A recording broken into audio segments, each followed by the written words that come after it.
200 passengers were screaming. Both pilots were dying.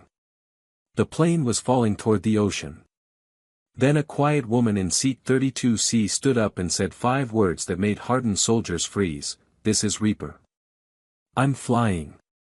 Before you watch full story, comment below from which country are you watching. Don't forget to subscribe for more amazing stories. The woman in seat 32C hadn't looked out the window once in 6 hours. Adrienne Kane kept her eyes forward. Hands flat on the armrests. Breathing counted, 4 seconds in, 4 seconds out.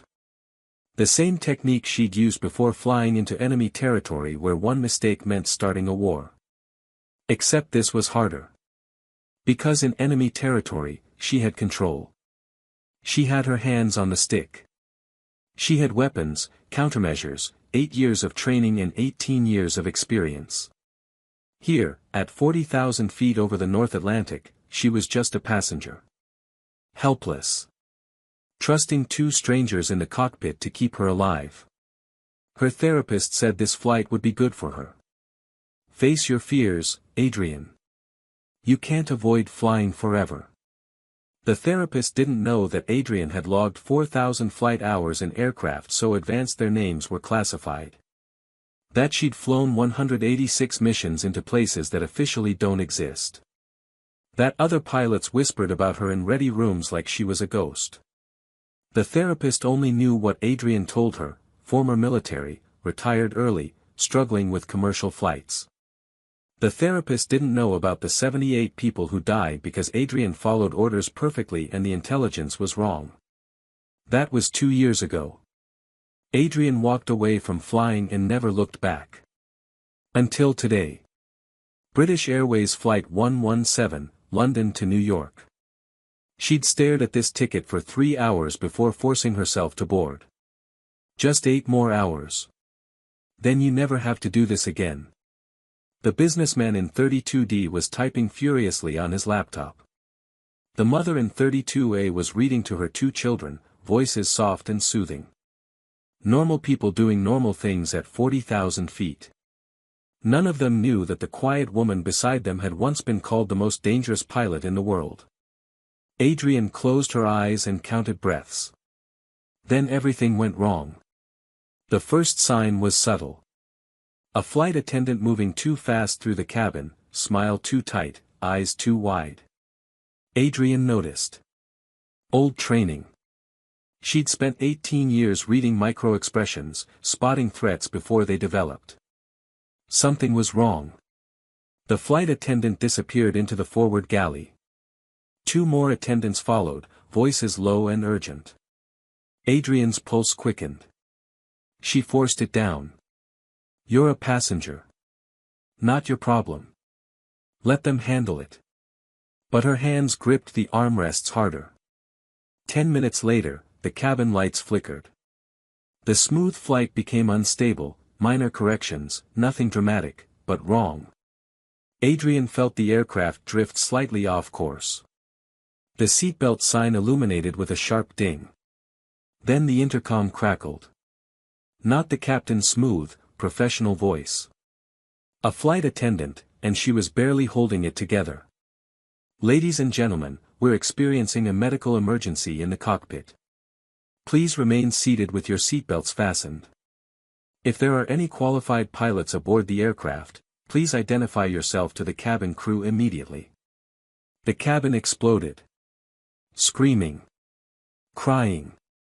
Someone shouting, oh God, we're going to crash. Children wailing. Adults hyperventilating. The businessman next to Adrienne grabbed his phone with shaking hands, trying to send a last message to someone. The mother in 32A pulled her children close, whispering that everything would be okay even though her face said she didn't believe it. Adrienne sat perfectly still. Medical emergency in the cockpit. Both pilots. That's the only reason they'd ask for passenger pilots. Her heart hammered. Her breathing went shallow. Not from fear of death, she'd faced that 186 times, but from what they were asking. They need someone to fly. And Adrienne hadn't been in a cockpit in 2 years. Hadn't touched controls since the mission that killed 78 innocents. Hadn't trusted herself to keep anyone alive since the day she realized perfect execution meant nothing if the orders were poisoned. The flight attendant rushed past, face pale. Adrian's hand shot out and caught her wrist. What happened? I can't, we're not supposed to. Tell me. Now. Something in Adrian's voice cut through the panic. Command authority. The voice that had ordered men into combat. The flight attendant's composure shattered, both pilots. Food poisoning. The captain collapsed. I think it's anaphylaxis. The first officer is vomiting so badly he can't see straight. We asked for pilots 3 times and nobody's come forward and we're over the middle of the ocean and. Take me to the cockpit. Are you a pilot? Yes. Commercial. What's your license rating? Do you fly 777s? Because if you've only flown small planes. Adrian stood up. 5'7", unremarkable build, gray blazer and neat bun. But something about the way she moved made the flight attendant step back. Take me to the cockpit right now or everyone on this aircraft dies. Your choice. The flight attendant turned and ran forward. Adrian followed. Behind her, the businessman in 32D stared. Who the hell is she? The scene was worse than Adrian expected. The captain slumped in his seat, unconscious, lips tinged blue. Anaphylactic shock, severe allergic reaction, probably to something in the crew meal. The first officer bent over a sick bag, dry heaving, face green, barely conscious. Sweat poured down his face. The autopilot was engaged but the aircraft was drifting. Altitude decreasing slowly, 40,000 feet, down to 39,600. Course shifting south. Fuel levels adequate.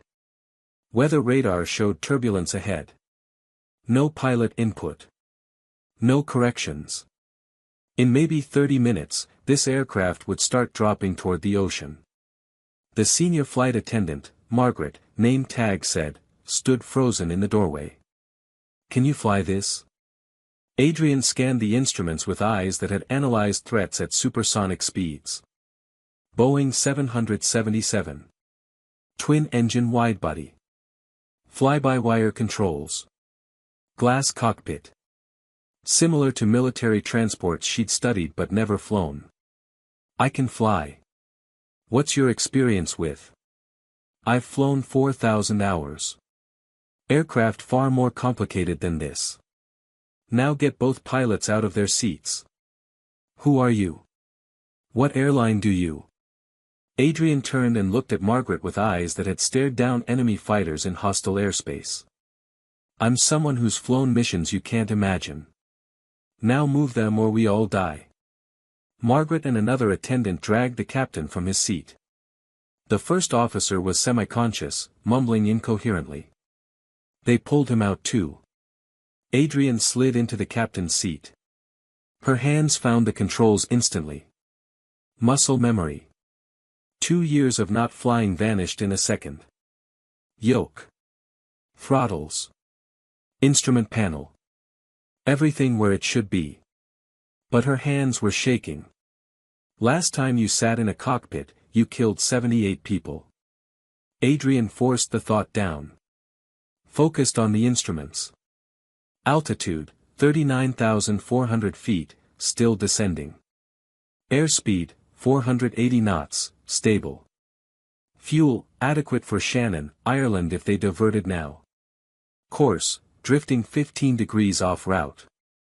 She took the yoke. Felt the aircraft respond to her touch. Heavy, sluggish compared to the fighters she'd flown, but steady. Predictable. You can do this. Physics is physics. Aircraft is aircraft. She keyed the radio, London control, this is British Airways 117.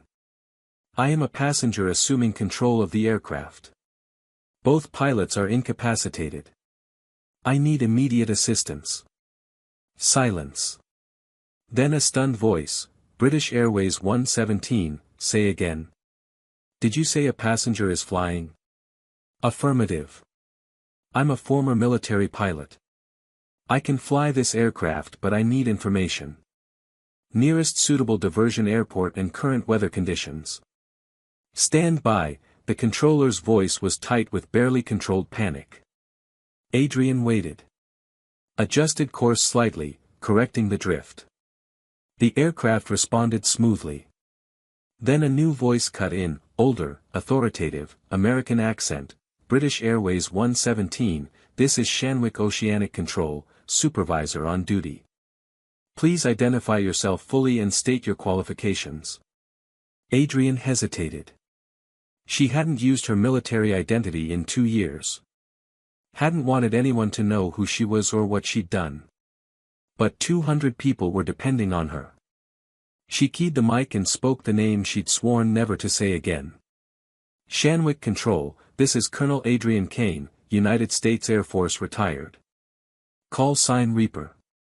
I have control of British Airways 117 and I need vectors to the nearest suitable airport immediately. The silence that followed lasted 5 seconds. It felt like 5 hours. Then, say again your call sign. Reaper. Colonel Adrian Kane. Now can we please focus on landing this aircraft before my fuel situation becomes critical? Another pause. When the controller spoke again, his voice had completely changed. From panic to something close to awe. Reaper. Actual Reaper. Colonel Kane, we have you on radar. Nearest suitable airport is Shannon, Ireland, 280 miles northeast. But Colonel, he hesitated. Are you qualified to land a Boeing 777? Adrian looked at the instruments. The massive aircraft under her hands. The 200 lives in the cabin behind her. I've landed aircraft in conditions you can't imagine. I'll land this one. Give me vectors to Shannon. Roger, British Airways 117. Turn right heading 045. Descend and maintain flight level 350. Colonel Kane, it's an honor. Save the honor for after we're on the ground. British Airways 117 turning right to 045, descending to flight level 350. Adrian banked the aircraft smoothly. The 777 responded like a dream, heavy but precise, sluggish but predictable. Behind her, Margaret stood frozen.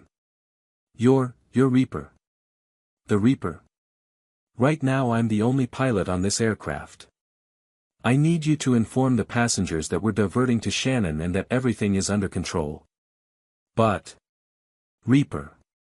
I've heard stories. You're a legend. The most decorated. Margaret. Adrian's voice was soft but firm. I need you focused. Can you do that? Margaret nodded, blinking back tears. Yes.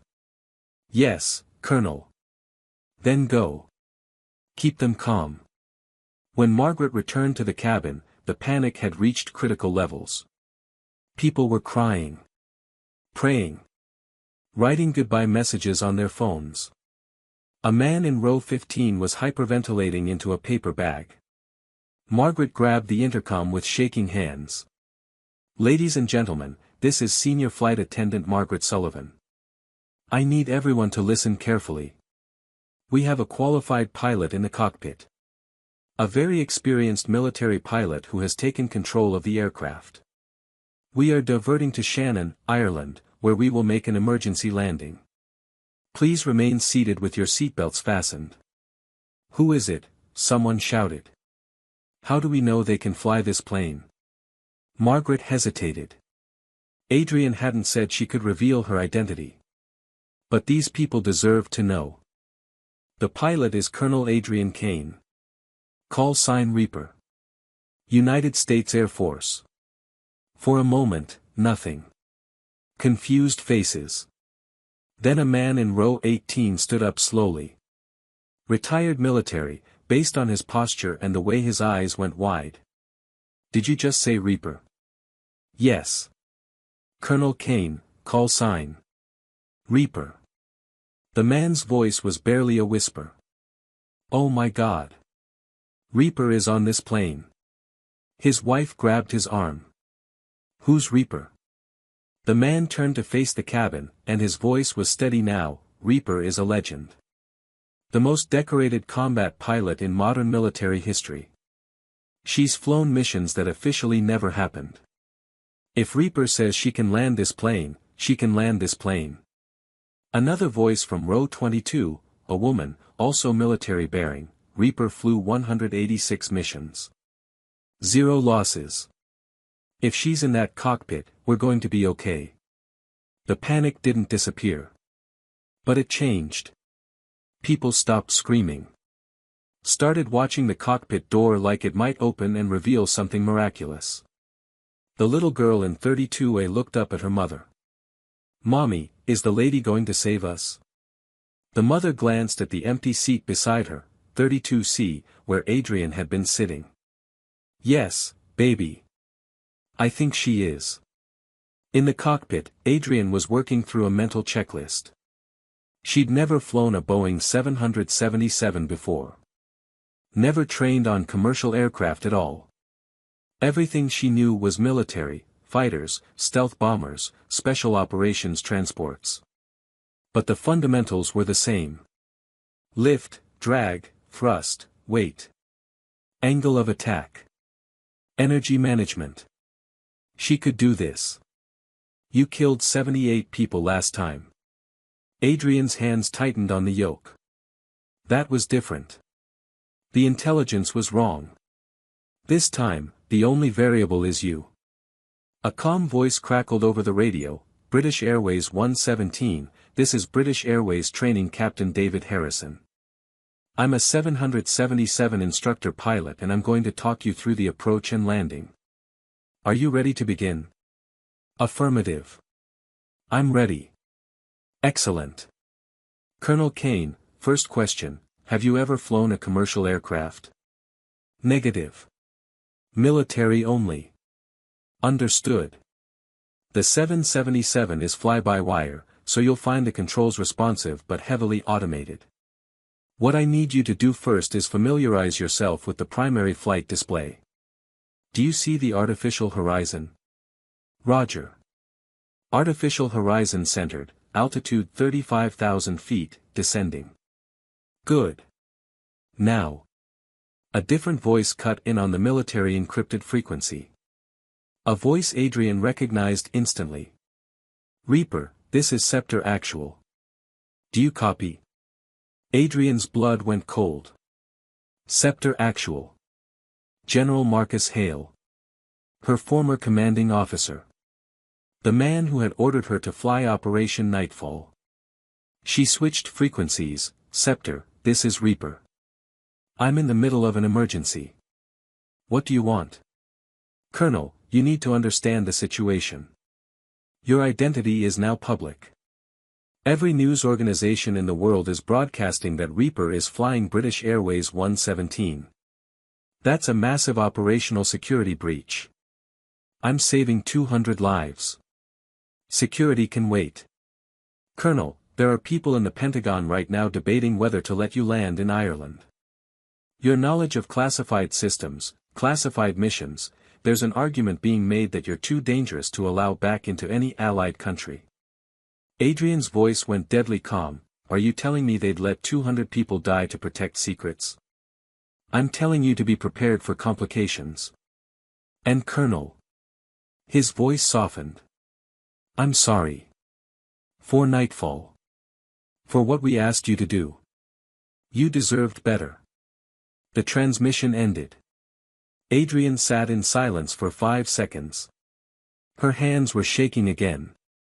"They might not let you land. They might shoot down this aircraft to keep you from talking." Then she switched back to Shannon approach control and pushed the thought away. One problem at a time. Land the plane. Save the lives. Deal with the rest later. British Airways 117, Shannon approach. We have you on radar. Current distance 180 miles. Begin descent to 10,000 feet. Roger, Shannon. British Airways 117 descending to 10,000. The training captain's voice returned, Colonel Kane, I need you to reduce speed to 250 knots and extend speed brakes. There's a lever on the center console. Found it. Speed brakes extended, reducing to 250 knots. Excellent. You're doing extremely well. Now, at 50 miles from Shannon, I'm going to talk you through configuring the aircraft for landing. That means extending flaps and landing gear. Are you comfortable with that? Affirmative. But Adrian's mind was racing. She'd flown combat missions where the margin for error was measured in milliseconds. Where a single mistake meant death or international incident. This should be easier. No missiles. No enemy fighters. Just bring the aircraft down smoothly. But in combat, she'd only been responsible for herself. Now, 200 lives depended on her. What if you make a mistake? What if you misjudge the approach? What if? Colonel Kane. The training captain's voice cut through her thoughts. Are you still with me? Roger. I'm here. Your voice changed.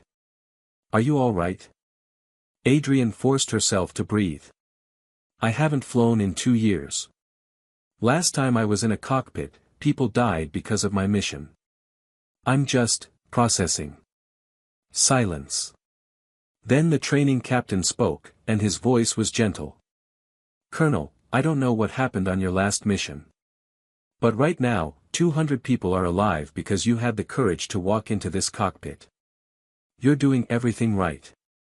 Trust your training. Trust yourself. Adrian closed her eyes for a moment. Trust yourself. That was the problem. She didn't. But she didn't have a choice. She opened her eyes and focused on the instruments. Roger. I'm ready to continue. The passengers had gone quiet. Not the quiet of calm. The quiet of held breath. Of terror too deep for screaming. Everyone watched the cockpit door like it might open and reveal their fate. In row 32, the businessman in 32D was typing furiously on his phone, texting his wife, his kids, telling them he loved them just in case. The mother in 32A held her children close, whispering stories to keep them calm. The retired military man in row 18 sat with his eyes closed, lips moving in silent prayer. And in row 6, a young woman named Sarah Chin gripped her armrest and tried not to think about the fact that her entire future, her wedding in 3 weeks, the job she'd just accepted, the life she'd carefully planned, might end in the next 40 minutes. Margaret moved through the cabin, checking seatbelts, offering calm smiles that didn't reach her eyes. A businessman grabbed her arm. How do we know this pilot can actually land the plane? What if she's just saying she can? Margaret looked at him with something close to anger. That woman walked into a cockpit and took control of an aircraft with both pilots unconscious. She didn't hesitate. Didn't panic. Just acted. If you can't trust that, trust this, Reaper doesn't fail. How do you know? Because legends aren't built on lies. British Airways 117, you are 50 miles from Shannon. Begin configuring for landing. Extend flaps to position 5. Adrian found the flap lever. Extended them slowly. The aircraft's nose dipped slightly, speed decreasing. Flaps 5 extended. Good. Now reduce speed to 180 knots and extend landing gear. Adrian hesitated. Once the gear was down, she was committed. No going around. No second chances. You've landed aircraft on carriers. On dirt runways in hostile territory. On damaged airfields under fire. You can land this one. She reached for the gear lever and pulled. A heavy clunk reverberated through the airframe. 3 green lights illuminated on the panel, nose gear, left main gear, right main gear. All down and locked. Landing gear down and locked. 3 green lights. Excellent.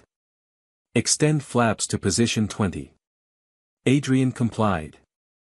The aircraft slowed further, nose dropping more. The Irish coastline appeared on the horizon. Dark green fields. Grey ocean. Shannon Airport in the distance. Emergency vehicles lined the runway, fire trucks, ambulances, police cars with flashing lights. British Airways 117, Shannon Tower. You are cleared to land runway 24. Wind 270 at 12 knots. Emergency services are standing by. Roger, Shannon. British Airways 117 cleared to land runway 24. The training captain's voice was steady. Colonel Kane, you're doing beautifully. At 5 miles, I need you to extend flaps to position 30 and reduce speed to 140 knots. Then we'll talk you through the final approach. Roger. 4 miles. 3 miles. Adrian's hands were steady now. No shaking. No doubt. She'd slipped into the state she used to call the calm, the space where everything slowed down, where her mind processed 1,000 inputs simultaneously, where decisions happened faster than thought. It was the same state she'd been in during 186 combat missions. And it was the same state she'd been in when she fired the weapons that killed 78 innocents. Don't think about that. Focus on the landing. Flaps 30. Speed 140 knots. Perfect. Now, at 1 mile, extend flaps to full, that's position 40. Reduce speed to 130 knots. You'll feel the aircraft slow significantly. 1 mile. Adrian extended the flaps fully. The aircraft's nose pitched up, speed bleeding off rapidly. The runway was directly ahead. Long strip of gray concrete, emergency vehicles lining both sides. 130 knots. On glide path. Outstanding. Now, Colonel, this is the critical part. At 100 feet, I need you to begin your flare, that means pulling back gently on the yoke to raise the nose. Not too much, just enough to change your descent rate. The aircraft will settle onto the runway. Roger. Flare at 100 feet. 50 feet. The runway rising to meet her. 30 feet. 20 feet. 10 feet. Adrian pulled back smoothly on the yoke. The nose came up. The aircraft's descent slowed. The main landing gear kissed the runway with barely a bump. Adrian pulled the throttles to idle and deployed the speed brakes. The aircraft settled onto its nose gear. She applied gentle braking pressure. The 777 slowed smoothly, decelerating from 130 knots to 60, to 30, to taxi speed. She turned off the runway and stopped. British Airways 117 is on the ground. Aircraft secure. For a moment, silence. Then the radio exploded with cheers. Brilliant. Absolutely brilliant. Colonel Kane, that was one of the smoothest landings I've ever seen. Reaper, you just became a legend all over again. In the cabin, the silence broke. People screamed, not in terror but in relief. Strangers hugged. Crying, laughing, shouting in joy. The mother in 32A held her children and sobbed. The businessman in 32D buried his face in his hands. The retired military man in row 18 stood and saluted the empty cockpit. Adrian sat motionless. Hands still on the controls. Breathing slowly. You did it. 200 people alive. Not like the 78. Her hands started shaking again. Delayed reaction. She'd saved them. But the fear hadn't gone away. Margaret appeared in the cockpit doorway, tears streaming down her face. Colonel. You saved us. Adrian looked at her with exhausted eyes. I just did what needed to be done. You're a hero. Adrian shook her head slowly. Heroes don't carry the ghosts I do. When Adrian stepped off the aircraft, the scene was chaos. Irish police. British Airways executives. Aviation investigators. Medical personnel rushing aboard to treat the pilots. And cameras. Dozens of cameras, filming everything. The passengers filed off behind Adrian. Many stopped to hug her, thank her, cry on her shoulder. A middle-aged man grabbed her hand, "You saved my life. I was writing goodbye messages to my kids. Thank you." An elderly woman kissed her cheek, "God sent you to us."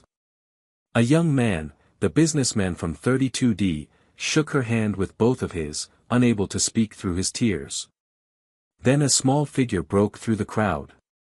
The little girl from 32A ran forward and threw her arms around Adrian's legs. "You saved us. You're a hero. You're like a superhero." Adrian knelt down so they were eye level. The girl couldn't have been more than 7.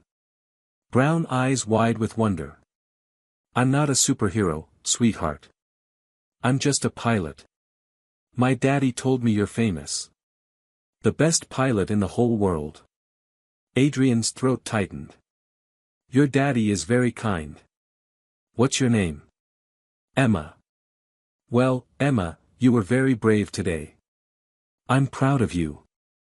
Can I tell people at school that Reaper saved me?" Adrian smiled despite the exhaustion. "You can tell them whatever you want." Emma hugged her again, then ran back to her mother, who mouthed, "Thank you," with tears streaming down her face. Adrian stood up and found herself facing a wall of microphones. A reporter pushed forward, "Colonel Kane. How does it feel to save 200 lives? How did you stay so calm? Will you fly again? What's next for the legendary Reaper?" Adrian held up a hand. Silence fell. "I did what any pilot would do in that situation. The real heroes are the flight crew who kept everyone calm, and the air traffic controllers who talked me through the approach. I'm just grateful everyone is safe. But Colonel, that's all I have to say." A British Airways executive pushed through, "Colonel Kane, on behalf of British Airways, I want to personally thank you. You saved 200 lives today. We're forever grateful. The pilots, are they going to be okay?" "Both are stable. They'll make full recoveries. Thanks to you." Then a tall man in a dark suit stepped forward. "American. Military bearing. Colonel Kane, I need to speak with you privately." Adrian recognized the type instantly. Pentagon official. Probably sent to manage the security situation of Reaper going public. She nodded and followed him to a quiet corner. The man was direct, "Colonel, I'm here on behalf of the Department of Defense. Your actions today have created a significant operational security issue. I saved 200 lives. We understand that. But your identity was classified. Your existence was classified. Now every intelligence service in the world knows Reaper is alive and can be reached." Adrian's voice went cold. "Are you telling me I should have let them die?" "Of course not. But there are questions about what you'll say publicly. About missions you flew. About operations that remain. I'm not going to talk about classified missions. I'm retired. I just want to go home." The man studied her. "We can't stop you from existing, Colonel. But we're asking, please be careful what you share. I never wanted to be famous. I just wanted to fly. Today I did. Tomorrow I'll go back to being nobody." The man nodded slowly. "For what it's worth, Colonel, what you did today was extraordinary. Not just the flying. The courage it took to step into that cockpit after everything. I read your file. I know about Nightfall." Adrian's jaw tightened. "Don't. All I'm saying is, 78 people died in a mission where the intelligence failed. That wasn't your fault. Today, 200 people lived because you didn't let your past stop you from acting. That matters." He handed her a card. "If you ever need anything. Anything at all." Then he was gone. Adrian stood alone in the chaos, holding a business card she'd probably never use. Margaret appeared beside her. "Colonel. The airline has arranged a hotel for you. And, there's someone who'd like to meet you. A young flight attendant named Jessica. She says you inspired her." Adrian followed Margaret to a quiet room where a young woman in her 20s waited nervously. "Colonel Kane, I wanted to thank you. And tell you that I'm applying to flight school. Because of you. You showed me that the person who saves lives isn't always the one in uniform. Sometimes it's the passenger in 32C who refuses to let people die." Adrian felt tears threatening. She blinked them back. "What's your name?" "Jessica Moore." "Jessica, if you become a pilot, promise me something." "Anything. Remember that this job isn't about glory or legends. It's about getting people home safely. Every single time. That's the only thing that matters." Jessica nodded, eyes shining. "I promise." Adrian stood in front of a classroom at Embry-Riddle Aeronautical University in Daytona Beach, Florida. 30 students stared at her with expressions ranging from awe to nervousness. She'd been offered a dozen jobs after Shannon. Airlines wanted her as a consultant, huge salary, minimal work. Defense contractors offered ridiculous amounts of money for her to advise on pilot training programs. 3 networks wanted to buy the rights to her story. She turned them all down. Instead, she took a teaching position. Intro to Aviation. Basic Flight Principles. Nothing classified. Nothing glamorous. Just teaching young people how to fly. On the first day, she wrote her name on the board, Professor Adrian Kane. Then she turned to face the class. "Some of you know who I am. Some of you know my call sign. That doesn't matter here. In this classroom, I'm not Reaper. I'm just a pilot who's going to teach you the fundamentals of flight." A hand went up, a young man, maybe 19. "Professor Kane, is it true you flew 186 missions?" "Yes. All successful." Adrian paused. 186 missions where the aircraft came home and the tactical objectives were achieved. But not all successful. "I don't understand." Adrian set down the marker. "I'm going to tell you something I want you to remember for your entire career. I've flown 186 missions. 185 of them, people called perfect. Textbook execution. 0 errors." She looked at each student individually. "But on one mission, I followed my orders perfectly. Did everything right. And 78 innocent people died because the intelligence we relied on was wrong." The classroom went silent. That's the reality of flying. Sometimes you do everything perfectly and tragedy still happens. Your job isn't to be perfect. Your job is to make the best decision you can with the information you have, and live with the consequences. Another hand, a young woman in the back. "How do you live with it?" "Honestly? Some days I don't know. But I'm here. Teaching. Because maybe I can help you avoid the mistakes I made. Or at least prepare you for the weight of this responsibility." A third student, "What about Shannon? The news said you saved 200 people. Is that true?" "Yes." "Were you scared?" Adrian smiled slightly. "Terrified. I hadn't flown in 2 years. I had no idea if I could still do it. But fear doesn't disqualify you from acting. It just means the stakes are real. You feel the fear, acknowledge it, and fly anyway." "How did you stay calm?" "I didn't. I felt everything, the panic, the doubt, the terror. But I didn't let those feelings control the aircraft. I kept my hands steady even though they wanted to shake. I made decisions even though I wasn't sure. I landed the plane even though I was afraid I'd fail." The young woman who asked about living with it raised her hand again. "So being brave means acting even when you're scared?" Being brave means acting even when you're scared and carrying ghosts. Even when you've failed before. Even when you don't trust yourself anymore.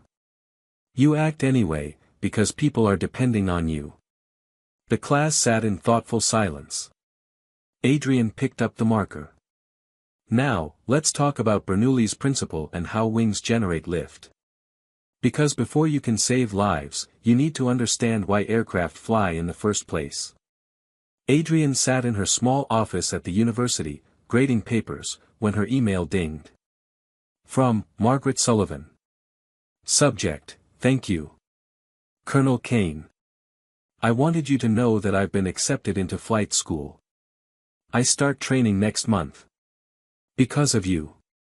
You showed me that courage isn't the absence of fear, it's acting despite it. You walked into that cockpit carrying demons I can't imagine, and you saved all of us anyway. I don't know if I'll ever be the pilot you are. But I'm going to try. Thank you for giving me the courage to reach for something I didn't think was possible. Margaret. Adrian read the email 3 times, eyes stinging. She typed a response. Margaret. You're going to be an excellent pilot. Not because of me, but because you understand what matters, getting people home safely. Fly well. Fly safe. And remember, legends are just people who chose to act when it mattered. Adrian. She hit send and stared at her desk. The past 9 months had been surreal. The media storm after Shannon lasted for weeks. Passengers from Flight 117 sent letters, emails, gifts. Emma's mother sent a photo of Emma dressed as a pilot for Halloween, with Reaper written on her name tag. But gradually, the attention faded. The news cycle moved on. People stopped recognizing her in coffee shops. And Adrian found she preferred it that way. She stood and walked to the window. The airport was visible in the distance, aircraft taking off and landing in a steady rhythm. For 2 years after nightfall, she couldn't look at aircraft without seeing the faces of the 78 people who died. Now, when she looked at the sky, she saw something different. She saw Emma hugging her legs. She saw Margaret's email. She saw 30 students who listened to her lectures and asked questions and dreamed of flying. She saw 200 people who walked off Flight 117 alive. And slowly, painfully, she was learning to forgive herself for the 78 who didn't. Her phone buzzed. A text message from an unknown number. Professor Kane, this is Emma from the plane. My mom helped me write this. I'm 8 now and I told everyone at school about how you saved us. My teacher said I should write you a letter. Can I? I want to be a pilot like you when I grow up. Adrian smiled through tears and typed back. Emma, I would love to receive a letter from you. And yes, you can absolutely be a pilot. Work hard, study math and science, and never stop dreaming. If you need anything, I'm here. Colonel Kane. She set the phone down and looked back at the sky. For 18 years, she'd been Reaper, the ghost, the legend, the pilot who never failed. Then she became the pilot who failed catastrophically and couldn't forgive herself. Now, she was just Adrian Kane. A teacher. A survivor. Someone who carried ghosts but didn't let them stop her from acting when people needed saving. Her office door opened. One of her students, the young woman who'd asked about being brave, stood nervously in the doorway. Professor Kane. Do you have a minute? Of course. Come in. The student sat down, clutching a notebook. I wanted to ask you about something. I've been accepted into the Air Force ROTC program. They want me to train as a pilot. But I'm scared. Scared of what? Of failing. Of making a mistake that gets people killed. After what you told us about your mission, about the 78 people. I can't stop thinking about it. What if I'm not good enough? What if I freeze under pressure? Adrian leaned back in her chair. What's your name? Sarah. Sarah Chen. Sarah, can I tell you something honest? Yes, ma'am. Every good pilot is scared of failing. If you're not scared, you're dangerous. Fear means you understand the stakes. It means you respect the responsibility.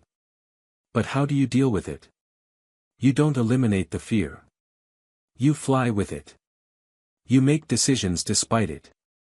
And if you make a mistake, and you will, because all pilots do, you learn from it and become better. Sarah nodded slowly. What about the guilt? If something goes wrong? Adrian was quiet for a long moment. The guilt never completely goes away. But you learn to carry it differently. You honor the people you couldn't save by saving the ones you can. You turn your failures into lessons. You teach the next generation so they don't make your mistakes. Is that why you're teaching? To make up for. To make meaning from it, Adrian interrupted gently. I can't bring back the 78.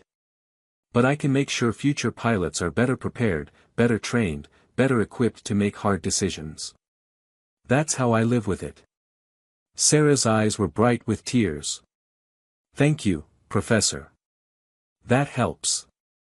Sarah. One more thing. Yes. You're going to be a good pilot. I can tell. You ask the right questions. You think about consequences. You care about the responsibility. Those are the qualities that matter most. Sarah smiled and left. Adrian turned back to her window. The sun was setting over the airport, painting the sky in shades of orange and gold. Aircraft continued their endless dance, taking off, landing, taking off again.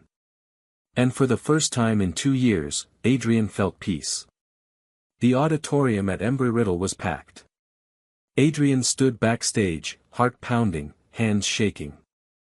She'd faced enemy fighters with less fear than she felt right now.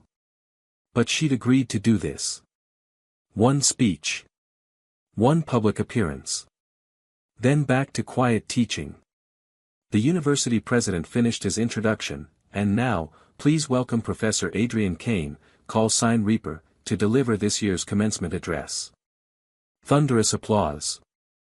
Adrian walked onto the stage and looked out at 800 faces, graduating aviation students, their families, faculty members.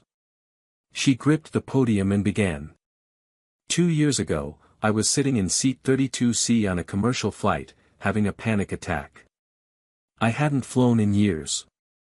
I'd walked away from flying because I'd made a mistake, followed orders perfectly and killed 78 innocent people because the intelligence was wrong. The auditorium went silent. I swore I'd never fly again. Never trust myself in a cockpit. Never risk carrying that responsibility. She paused. Then both pilots collapsed from food poisoning at 40,000 feet over the Atlantic Ocean. And I had a choice, let 200 people die because I was afraid of failing, or walk into that cockpit and try to save them despite my demons. Adrian looked at the graduating students in the front rows. I chose to act. And it was the hardest thing I've ever done. Harder than 186 combat missions. Harder than flying into enemy territory. Because this time, I didn't trust myself. I was terrified I'd fail. She smiled slightly. But I landed that plane.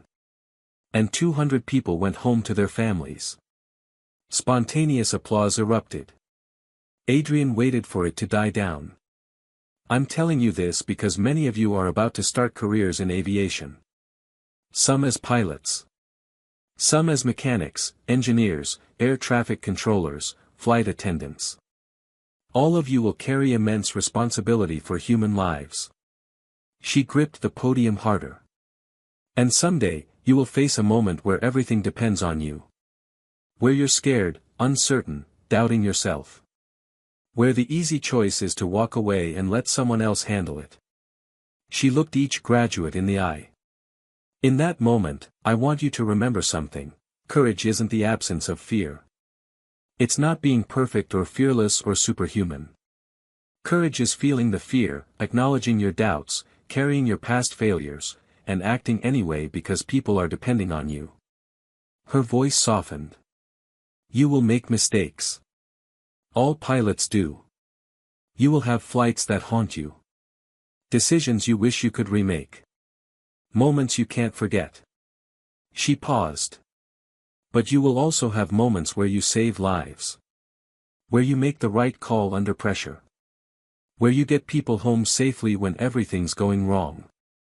Adrian stepped back from the podium. Those moments, the ones where you act despite your fear, those are the moments that define you. Not your perfect flights. Not your flawless record.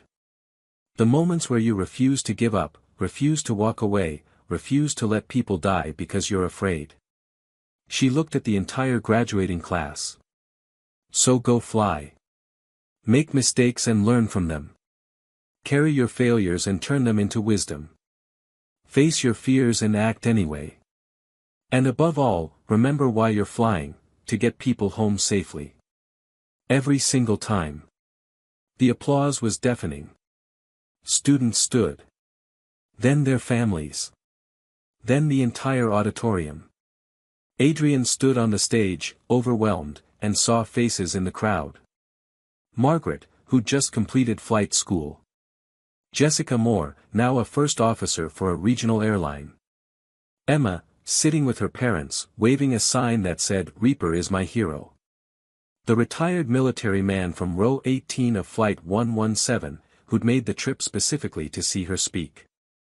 And Sarah Chen, graduating at the top of her class, about to begin Air Force pilot training. All of them alive because Adrian had walked into a cockpit 2 years ago and refused to let fear win. After the ceremony, Adrian was surrounded by graduates wanting to shake her hand, take photos, ask questions. One young man, maybe 22, fresh-faced and eager, asked, "Professor Kane, what's the most important thing you've learned about flying?" Adrian thought for a moment. That landing safely matters more than landing perfectly. That getting everyone home alive is worth any amount of personal fear or doubt. And that legends aren't built on perfect missions, they're built on the moments you choose to act despite everything telling you to walk away. Will you ever fly again? Like, as a pilot? Adrian looked at the sky visible through the auditorium windows. I don't know. Maybe. But right now, I'm doing what I need to do, teaching the next generation to be better than I was. Adrian sat in the cockpit of a Cessna 172, hands on the yoke, instructor beside her. She hadn't been in a pilot seat since Shannon. Hadn't wanted to. Teaching was enough. But Margaret had challenged her, "You tell your students to face their fears. When are you going to face yours?" So here she was. A small airport outside Daytona Beach. A sunny afternoon. A simple training flight. The instructor, a retired airline pilot named Tom, looked at her, "Ready?" Adrian's hands were shaking. "I don't know." "That's honest. Want to talk about it?" "I killed 78 people because I trusted intelligence that was wrong. Then I saved 200 people by landing a plane I'd never flown before. And I don't know which version of me is real." Tom was quiet for a moment. "Maybe they both are. Maybe you're the pilot who made a terrible mistake and the pilot who saved lives. Maybe you're both, and that's okay." "How is that okay?" "Because being human means carrying contradictions. You can be broken and brave. Guilty and heroic. Haunted and hopeful. You don't have to be just one thing." Adrian looked at the runway ahead. "What if I freeze up there? Then we land and try again another day. No pressure. No stakes. Just you and the sky." Adrian took a deep breath. "Okay. Let's fly." She advanced the throttle. The small Cessna accelerated down the runway. At 60 knots, she pulled back gently on the yoke. The aircraft lifted off the ground. And Adrian was flying again. The fear was there, a tight knot in her chest, memories of nightfall and Shannon swirling in her mind. But so was something else. Joy. Pure, simple joy at being airborne. At feeling the aircraft respond to her touch. At seeing the world spread out below. She climbed to 3,000 feet and leveled off. Tom sat quietly, letting her feel the moment. Adrian banked left, then right. Smooth, controlled movements. The Cessna responded perfectly. She wasn't in a stealth bomber penetrating enemy territory. She wasn't in a Boeing 777 full of terrified passengers. She was just a pilot, flying a small plane on a sunny afternoon, feeling the freedom that had made her fall in love with aviation 25 years ago. After 30 minutes, Tom spoke. "Want to take her back to the airport?" Adrian nodded. She entered the traffic pattern, configured for landing, lined up on the runway. The touchdown was smooth. Gentle. Perfect. She taxied back to the ramp and shut down the engine. Tom looked at her. "How do you feel?" Adrian sat in silence for a long moment, feeling emotions she couldn't name. Finally, "I feel like maybe I can forgive myself. For nightfall. For all of it. For the 78. For walking away. For being terrified on Flight 117. For spending 2 years thinking I was broken." "Are you broken?" Adrian smiled through tears. "Maybe. But I'm also whole. I'm both. And maybe that's enough." Adrian stood in the British Airways terminal at Heathrow Airport, looking at the departure board. Flight 117 to New York. Same route. Same aircraft type. Same seat, 32C. Her hands weren't shaking. She'd made this flight a dozen times in the past year. Teaching opportunities in New York. Conferences. Guest lectures. Each time, it got a little easier. She boarded the aircraft, stowed her bag, and settled into 32C. The businessman in 32D smiled. "First time flying?" "No. But it used to be hard." "Why's that?" Adrian looked at him. "Because I used to be the pilot. Being a passenger means trusting someone else to keep you alive. That's harder than it sounds. You're a pilot. Commercial. Military. Retired. Well, you're braver than me. I'm terrified every time I fly." Adrian smiled. "Fear just means you understand the stakes. That's not weakness. That's wisdom." The aircraft pushed back from the gate. Adrian watched through the window as they taxied to the runway. The engine spooled up. The aircraft accelerated. At rotation speed, the nose lifted and they were airborne. Adrian leaned back and closed her eyes. Somewhere in the cockpit, 2 pilots she'd never met were doing their jobs, checking instruments, managing systems, flying the aircraft safely. And Adrian trusted them. Not because she had no fear. But because she'd learned that trust doesn't mean the absence of fear. It means choosing to believe despite it. She thought about the past 3 years. The 78 people she couldn't save. The 200 people she did save. The hundreds of students she'd taught. Margaret, now flying regional jets. Jessica, working toward her captain's rating. Emma, who sent her letters every month about wanting to be a pilot. Sarah Chen, now a second lieutenant in the Air Force, about to begin advanced fighter training. All of them alive and thriving because Adrian had chosen to act despite her demons. The flight attendant came by with drinks. Adrian ordered coffee. As she sipped it, she noticed the flight attendant's name tag, Margaret. Different Margaret. Younger. But the name made Adrian smile. "First time flying this route?" Adrian asked. "No, ma'am. I've been doing it for 6 months. I love this job." "What made you become a flight attendant?" Margaret's eyes lit up. "Actually, I was on a flight 3 years ago where something amazing happened. Both pilots got sick and a passenger, a former military pilot, landed the plane. It was incredible." She saved all of us. After that, I knew I wanted to work in aviation. Adrian's throat tightened. Was it Flight 117? Shannon. Margaret's eyes went wide. Yes. Were you on that flight? I was. Then you know. You saw what she did. Colonel Kane, Reaper. She was incredible. So calm, so competent. I wanted to be like her. Adrian smiled softly. She was terrified, you know. Really? She hadn't flown in years. She was carrying guilt from a past mission. She didn't trust herself.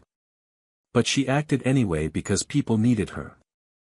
Margaret nodded thoughtfully. That makes her even more amazing. Being brave when you're scared is harder than being brave when you're confident. That's very wise. Can I tell you a secret? Margaret leaned in. I'm applying to flight school next year. I want to be a pilot. Because of her. Because she showed me that ordinary people can do extraordinary things. Adrian felt tears threatening. You're going to be an excellent pilot. How do you know? Because you understand what matters.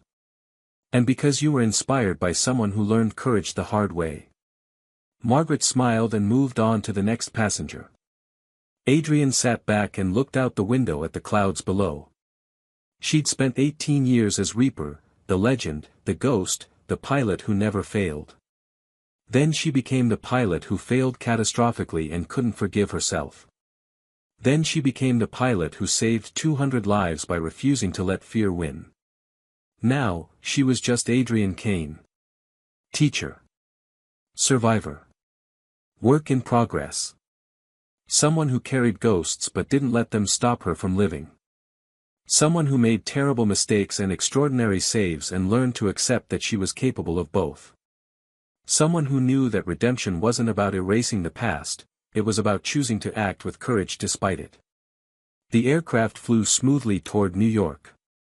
And in seat 32C, Adrian Kane closed her eyes and finally, truly rested. Not because the guilt was gone.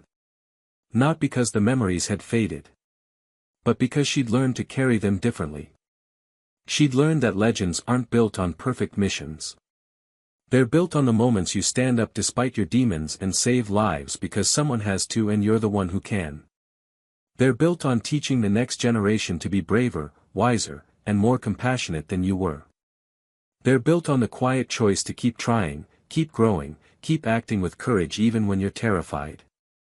And as the aircraft carried her across the Atlantic at 40,000 feet, Adrian understood something she'd been searching for since nightfall. She didn't need to be Reaper anymore. She didn't need to be perfect or fearless or legendary. She just needed to be herself, flawed, haunted, but still willing to act when it mattered. And that was enough. That was more than enough. That was everything.